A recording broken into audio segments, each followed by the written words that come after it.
Hello বন্ধুরা, আপনারা কে কোথায় থেকে ভিডিও দেখছেন সেটি আমি জানি না, তবে আমি বর্তমান রয়েছি হিমছড়ি পাহাড়ে। এখানে আমরা এসেছি ঢাকা থেকে। তো আমরা এসেছি এখানে জংলি ফল খোঁজানোর জন্য। জংলি ফলগুলো কেমন হয় বা কেমন দেখতে হয় সে ফলগুলো খোঁজার জন্য এসেছি। অলরেডি আমার হাতে একটা ফল দেখতে পাচ্ছেন আপনারা। তো এই ফলটির নাম আমাদের বন অধিদপ্তরও বলতে পারছে না আসলে এই ফলটির নাম কি। তো আপনারাও যদি বলতে পারেন অবশ্যই কমেন্টে বলবেন। আর আমাদের সার্চ টিমে রয়েছেন রিফাত, এখানে খোঁজাখুঁজি করছেন কোনো আরো জংলি ফল পাওয়ানো যায় কিনা। তো অলরেডি একটা ফল এখান থেকে নিয়ে এসেছে রিফাত।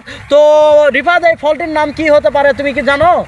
না, আমার জীবন আমি কেবল ফার্স্ট টাইম এই ফলটাকে দেখেছি। এই ফলটার নাম কি হতে পারে আমি তো নিজেও জানতে পারিনি এখনো পর্যন্ত। ও আচ্ছা আচ্ছা। তো রিফাত বলছে যে এই ফলটির নাম রিফাতও জানে না আসলে এই ফলটি কি ফল বা এই ফলটি কি ফল সেটি জানে না। তো আপনারা অবশ্যই জানেন যে আমাদের আজকের বিষয়টি রয়েছে যে ফল জংলি কি ফল পাওয়ানো যায় বা এই ফলগুলোর নাম কি হয়। তো আমরা যাব আরেক জায়গায় যাব, এখানে আরও কি জংলি আমরা ফল পাই কি না সে বিষয়টি নিয়ে আপনাদেরকে জানাতে যাচ্ছি। তো আমরা আরও সামনে যাব, আপনারা দেখতে থাকুন। ক্যামেরাম্যান একটু সামনে আপনি চলে আসেন, একটু দেখবা। তো রিফাত, এই গাছটাতে দেখো দেখি ফল আছে কিনা। গাছটাতে কিন্তু ফল আছে, কিন্তু আমার মনে হচ্ছে এই গাছটি প্রচুর বিপজ্জনক। এই গাছটি একটা মানুষের প্রাণও পর্যন্ত কেড়ে নিতে পারে। গাছটির যেরকম সুং ভরে ভরে আছে, আপনার একটা প্রাণও চলে যেতে পারে। ও আচ্ছা আচ্ছা, তার মানে রিফাত বলছে যে এই গাছটিতে অনেক সুং রয়েছে। হ্যাঁ, ওয়াও, এটা সুং না সুং একটুতে তো ফুটে, এটা বিষাক্ত একটা সুংও হতে পারে। তাই আপনারা অবশ্যই বন জঙ্গলে যখন আসবেন অবশ্যই সেই বিষয়টি একটু লক্ষ্য করবেন যে সুং যাতে না এই গায়ের মধ্যে ফোরে বা ফুললে পারে অনেক সমস্যা হতে পারে। তো আপনাদেরকে আরেকটু দেখাচ্ছি, ক্যামেরাম্যান একটু সামনে আসো।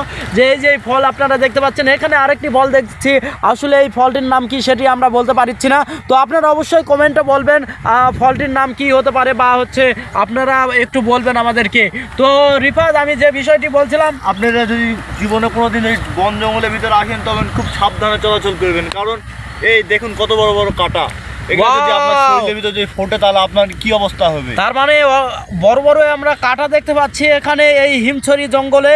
তো আপনারা অবশ্যই যে কোনো জঙ্গলে যান অবশ্যই কাঁটা যাতে পায়ে না পড়ে আপনারা অবশ্যই এই বিষয়গুলো খেয়াল রাখবেন, কারণ এই বিষয়গুলো আমাদের অনেক জরুরি দরকার হয় বন জঙ্গলে যাওয়ার ক্ষেত্রে। যে কাঁটা ফুটলে কিন্তু আমাদের অনেক অসুখ বিসুখ হতে পারে, এই জন্য আপনারা লক্ষ্য দিয়ে এই বন জঙ্গলে ঘুরবেন। তো রিফাত, আরেকটু সামনে যাওয়ানো যাক। তো আমাদের ভিডিওগুলো কেমন লাগছে অবশ্যই কমেন্টে জানাবেন, আমরা আরও সামনে যাব।